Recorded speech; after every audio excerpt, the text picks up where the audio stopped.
బులెటిన్లో breaking news చూస్తున్నాం. హైదరాబాద్లోని దిల్సుఖ్ నగర్లో పేలుళ్లకు పాల్పడిన నిందితులకు ఉరిశిక్ష సరైందని హైకోర్టు తేల్చెప్పింది. ఈ మేరకు మంగళవారం తుది తీర్పు వెలువరించింది. ఎన్ఐఏ కోర్టు తీర్పును సమర్థించింది.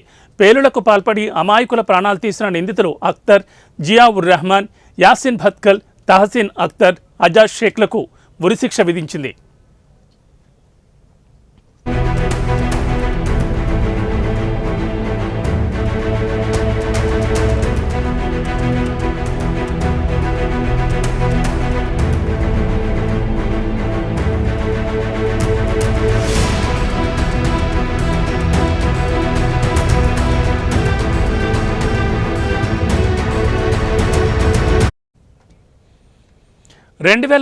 ఫిబ్రవరి 21న దిల్సుఖ్ నగర్ బస్టాండ్ సమీపంలో కొద్ది నిమిషాల వ్యవధిలోనే 2 పేలుళ్లు జరిగాయి.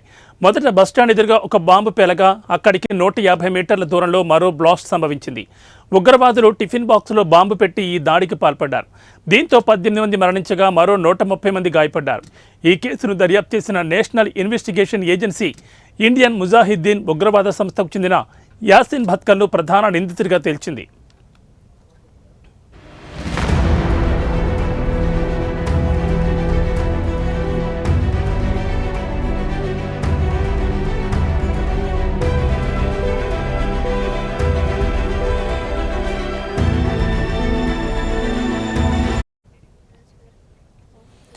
మరో 5 ఉగ్రవాదులకు ఈ పేలులతో సంబంధం ఉందని నిర్ధారించి వారిని కోర్టు ముందు ప్రవేశపెట్టింది.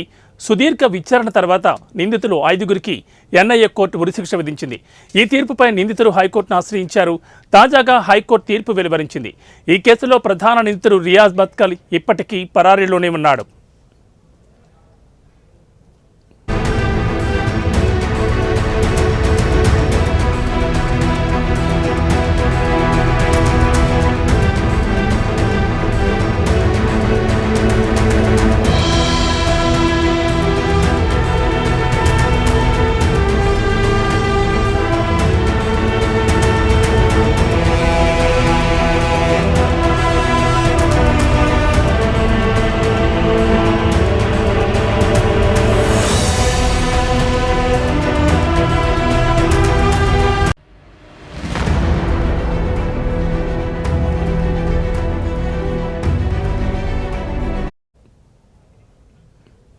హైదరాబాద్లోని దిల్సుఖ్ నగర్లో పేలుళ్లకు పాల్పడిన నిందితులకు ఉరిశిక్ష సరైందని హైకోర్టు తేల్చెప్పింది.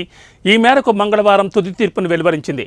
ఎన్ఐఏ కోర్టు తీర్పును సమర్థించింది. పేలుళ్లకు పాల్పడి అమాయకుల ప్రాణాలు తీసిన నిందితులు అఖ్తర్, జియా ఉర్ రెహమాన్, యాసిన్ భత్కల్, తహసీన్ అఖ్తర్, అజాజ్ షేక్లకు ఉరిశిక్ష విధించింది. 2013 ఫిబ్రవరి 21న దిల్సుఖ్ నగర్ బస్టాండ్ సమీపంలో కొద్ది నిమిషాల వ్యవధిలోనే 2 పేలుళ్లు జరిగాయి. మొదట బస్టాండ్ ఎదురుగా ఒక బాంబు పేలగా అక్కడికి 150 మీటర్ల దూరంలో మరో బ్లాస్ట్ సంభవించింది. ఉగ్రవాదులు టిఫిన్ బాక్సులో బాంబు పెట్టి ఈ దాడికి పాల్పడ్డారు.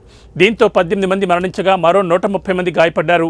ఈ కేసును దర్యాప్తు చేసిన నేషనల్ ఇన్వెస్టిగేషన్ ఏజెన్సీ ఇండియన్ ముజాహిద్దీన్ ఉగ్రవాద సంస్థకు చెందిన యాసిన్ భత్కల్ను ప్రధాన నిందితుడిగా తేల్చింది.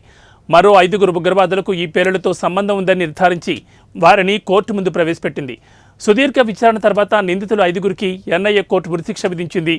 ఈ తీర్పుపై నిందితులు హైకోర్టును ఆశ్రయించారు. తాజాగా హైకోర్టు తీర్పు వెలువరించింది. ఈ కేసులో ప్రధాన నిందితుడు రియాజ్ భత్కల్ ఇప్పటికీ పరారీలోనే ఉన్నాడు.